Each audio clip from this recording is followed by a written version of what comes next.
Hello, day 40 of our reflective tarot, which is 5 weeks and 5 days of the Omer.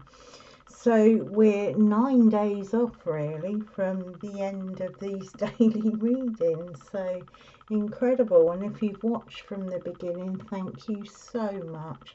Really appreciated. And I hope that you've gained, something from it. Anyway. Today we have Hod of Yesod, so it's the 8th and the 9th Sephirot, so we're right down the kind of bottom of the tree.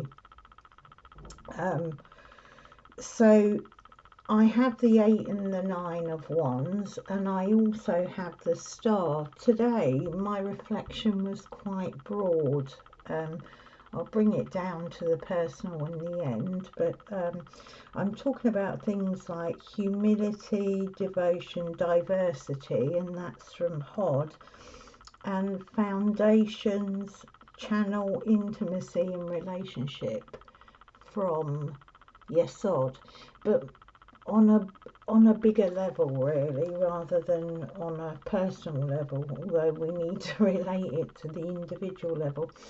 So the path between Hod and Yesod is the Star, and what I kind of honed in on was the archetypal energies, and how they connect so deeply with Hod in Yesod.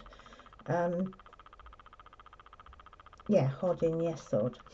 The Star is the Aquarian energy, and that's very manifested, this archetype at the moment in our culture and the age. I mean, Aquarian age, there's lots of talk about it, but I was thinking, how is it manifested? And I thought, well, innovation, technology, the internet, space technology, reaching for the stars, the transhumanist pushes, which reflect the quality of the futuristic detachment of the Aquarian archetype, and the kind of rise of this sense of the collective energy and that originality of it. Also, the sign of Aquarius is ruled by Uranus. So we have I'll put the card down. We have the Uranian archetype. And I don't know whether you've heard of him, Stanislav Grof. He associated Uranus with the crowning and delivery process of childbirth. Stanislav Grof is a psychiatrist, and he's also looked at psychedelics as a way of healing. So that crowning and actual delivery and how it sits in our subconscious and manifests our need for success, breakthrough and freedom in life. So the Uranian archetype of forward movement into the future, which is rooted in our psyche from our childbirth experience.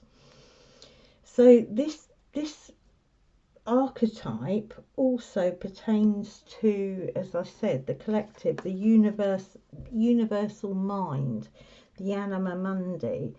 It's kind of, I think I said before, it's connected with Venus, so it's kind of up there as well as the path down here. So yeah, it's the anima mundi and the collective excitement in the act of creation. And so it's a pattern of ego, death and transcendence as well. So the other archetype attached to Aquarius is that mythology of Ganymedes, and Ganymedes being so beautiful that Zeus coveted him really and abducted him to serve as cupbearer. and eventually set him as the Aquarian constellation. But when you look into that mythology of Ganymedes, the myth is a reflection of some of the dark practices of the Greek culture at that time. It's called paiderastia, and it's a relationship, it's something that was prevalent there, a relationship between an adult male and an adolescent male, and sometimes young boys. So perhaps that myth was created to justify the rampant paedophilia in the Greek culture there, and Plato suggested that. So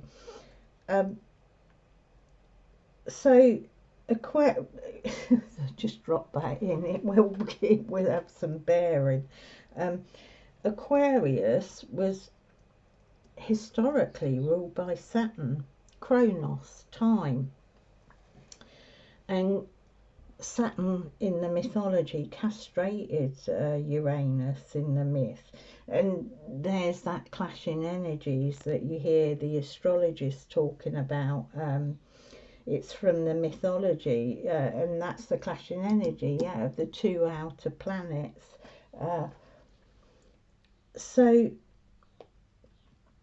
But the other thing I was thinking was the Uranus and Saturn, the outer planets, are figuring strongly this year. They're in a square throughout this year.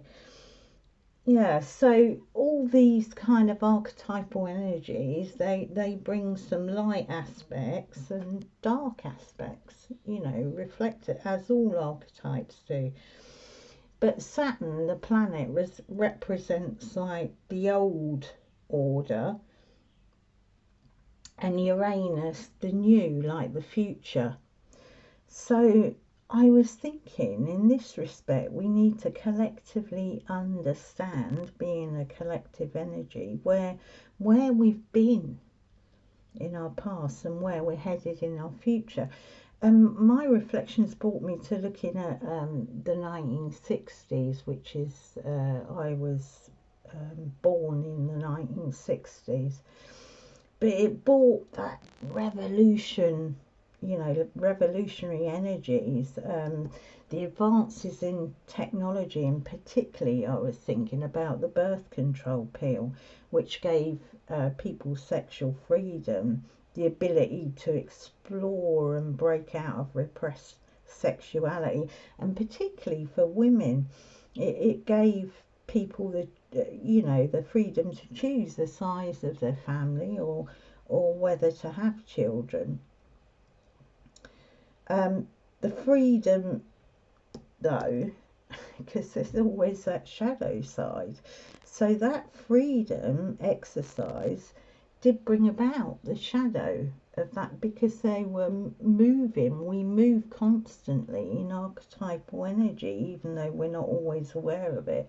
So that shadow was also brought with it, and the extremity of the freedom, the sexual freedom, it brought massive rises in child abuse and neglect.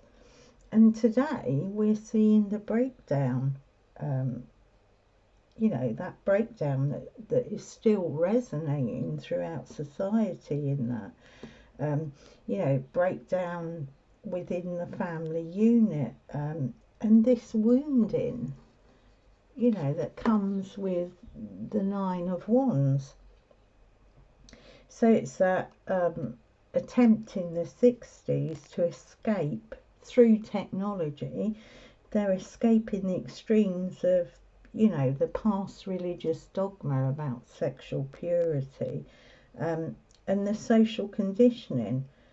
But they ignored, not everyone, but there was that shadow archetype working through people, which ignored the wisdom of Hod, the messages and ethics of the past. So to love, care, have compassion on children. There was that imbalance just the imbalance of Netzach and Hod, the outgoing energy and the desire. So yeah, it was kind of, I was thinking it was kind of necessary. It was a necessary imbalance in a sense, to break out from the lack of wisdom of the repressive past. So that law of the pendulum, you know, so it had swung so far in repressiveness and it swung the other way, but perhaps too far imbalanced and caused wounding that is still resonating today in lives. So yeah, I was reflecting from there on wisdom and structure, which allows and respects the freedom, that Uranus energy, of everyone to grow and develop. But it takes that humility of Hod to hear the messages of wisdom on both sides, past and future evolution, the future evolution. So the old structures of religion now are crumbling as we evolve and develop, but we need to learn from what happened in the 60s and the outworking of that on the shadow side, that compassion, love and ethics need to remain. There's wisdom in the old ways in that sense. There's an upsurge in spirituality, the interest in and pursuit of. And as the old religious institutions are kind of losing their grip and their, they're dogmatic. People have evolved beyond that, but there's still this innate need for spiritual connection. And at the moment, we're experimenting with that and transitioning between the old structural religion, and something new in the future that we're not quite sure of yet. But I was thinking we shouldn't ignore the wisdom of the ancient way to grasp for a future. We need to have this humility, or it can lead to that wounding. It's reflected in our grasp for reaching the stars. That was another way I was looking at it. As we reach for the stars with our technology, we're having little regard for nature. We're pillaging the very thing that we rely on to exist, basically. No nature, no us. We are nature. And we're doing that by extracting the resources for our new technology. And the other side, we experiment with transhumanism now, the technology of transhumanism without the ethical framework of what it means to be human. So, yeah, I was thinking we're in an incredible transition time which has got seeds of amazing potential, but within the seeds of potential there's seeds of destruction. So it's like a wide reflection I had, but bringing it then to a personal level. The questions I had is, have I got the humility of Hod to listen to ancient past wisdom spiritually, or am I wounded by the dogma of institutional religion? Am I blocking and barricading out anything, this barricading of anything that triggers me, anything to do with, I bought some stuff, I think it was yesterday, from the Bible. That was hard for me to move from the dogma and completely leave it and be triggered by it, but to now revisit it with a sense of there's wisdom in it. You know, it's ancient wisdom. It's what man has done with the wisdom that is the problem, not the actual wisdom. So am I barricaded? That's what I was looking at, you know, about what might trigger me from my own spiritual tradition. That can be any tradition that you found repressive. Am I learning from my past patterns of family and society, you know, and conditioning patterns? Am I hearing the messages they bring? You know, so what's repressed me? What's gone wrong? Am I learning from it?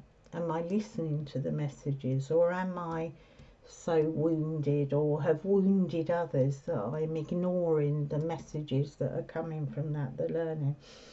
And then I was thinking, are my actions compassionate to others as I reach for my desire of freedom and breakthrough?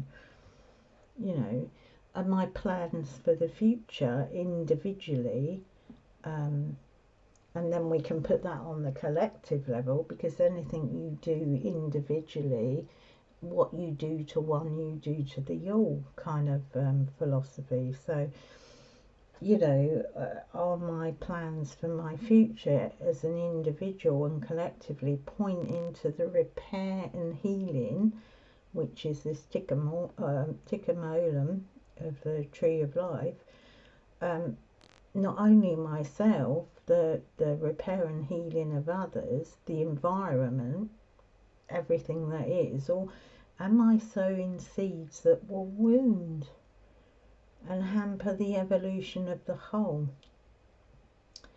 And is my connection to the whole devoted to channeling relational intimacy with all that is, including the environment and the stars, the cosmos and source? You know, the diversity of the whole, the layers and diversity of the whole. So my question really is, am I listening to the messages of past, present and future with the humility of Hod, these messages, or am I barricaded and wounded? Yeah.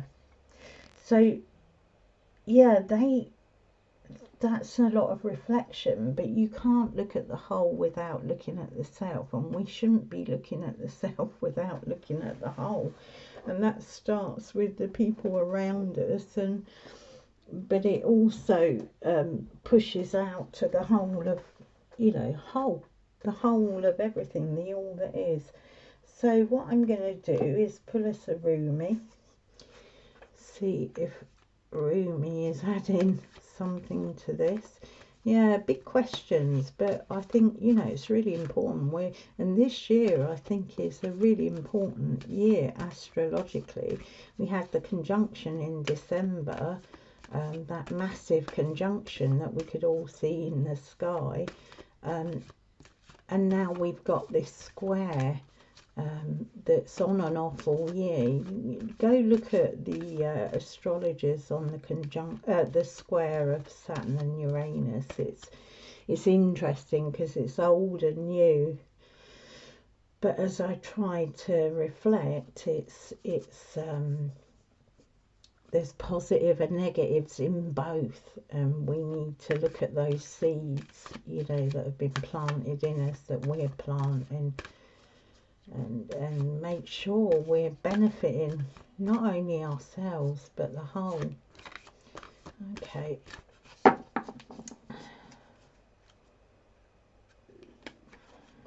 let's have a look. Oh, for goodness, you won't believe this. We have again the dissolving light. I think this has come up 4 times in our reading, so every 10 days. I think it's something I reflected on it a bit a while ago, but I think, yeah, it's just, I think it's very poignant. It's the number 3, which is the number of creation.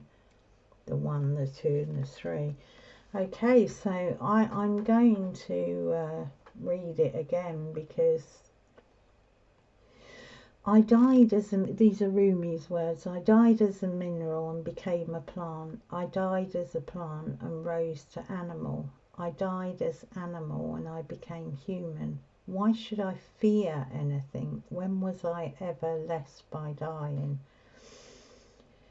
Dare to take my hand and become set alight with holy fire, my cherished one. Step forward with me, let us burn together, disassemble in the light that cannot be extinguished. This is the light that burns with such incandescent truth that no falsehood can withstand its audacious vibrancy.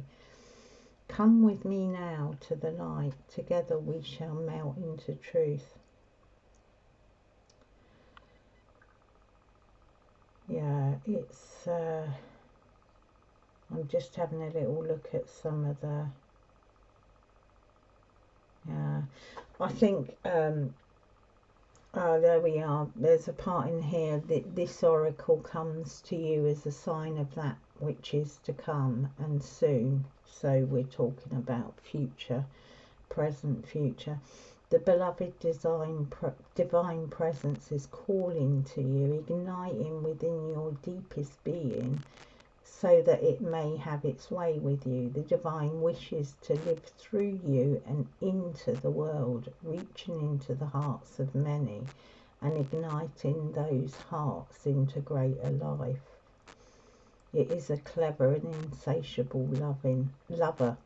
It will stop at nothing until the entire human race is restored to the wild divine freedom of ecstatic divine reunion, completely and utterly ignited in love. Yeah, I think there's a real message here in terms of what I was saying, you know, the past. I mean, Rumi is the past, but his messages are of love and compassion and reuniting with source, you know, with our essence, with all that we are and with each other and our, yeah, so it's we need to let that truth, and we need to be, you know, I think passionate, talking of fire and wands, just passionate about doing our own work and realizing that everything we do for ourselves we're doing for the whole. There's the Aquarian energy, is the move from individual to the collective. And I think, you know, maybe on that level we are moving that way. But we got to be aware of the shadow side of that freedom and that collectivity of us. So just checking that time. I think I'll pull us a daily healing and leave it at that. But yeah, I'm shuffling these upside down.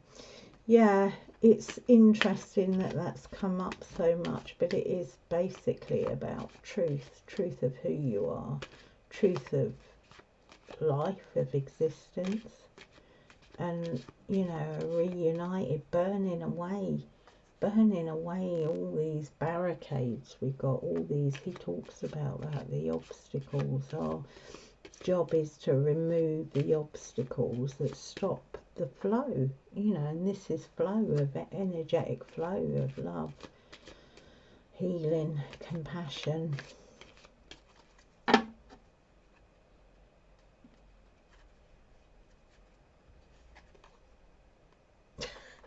And this one, you know, gee,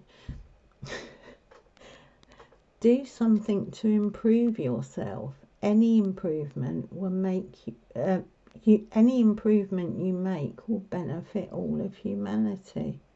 Yeah, our work, it's individual, it's often private, but it's not. And I think we have got to grasp that. This archetypal energy I'm talking about, it operates the cosmic energy operates, source energy operates, and we're kind of swept up in that. It's a light that we can't avoid. It'll either wound us or heal us. It does both, but we need to listen to the bigger messages, you know. And as I said the other day, the tree of life, when you get up that end, it's impersonal. It's not all about us. It's actually about what we're putting down now in our individual lives, in our thoughts, words, emotions. What we are actively manifesting, creating now, is what we're building for our great, great, great grandchildren. The indigenous people talk about it. You know, constantly keep future generations in mind and what you're doing now, because time is just, in a sense, a concept. We are past, present and future, because we're all one, so we are part of those who haven't been born. So yeah, our improvements, we need to take heart. You know, sometimes we feel, oh, I'm not doing anything that's really affecting it. Your private healing, your private work, your private thought life, emotional life, is manifesting energetically into Malkuth, into the world, and it is either wounding or it is healing. And I think we've just got to make our best efforts to bring love, compassion and healing. Yeah, so there we go. Nice light message for you all again. All right, lots of love. See you tomorrow.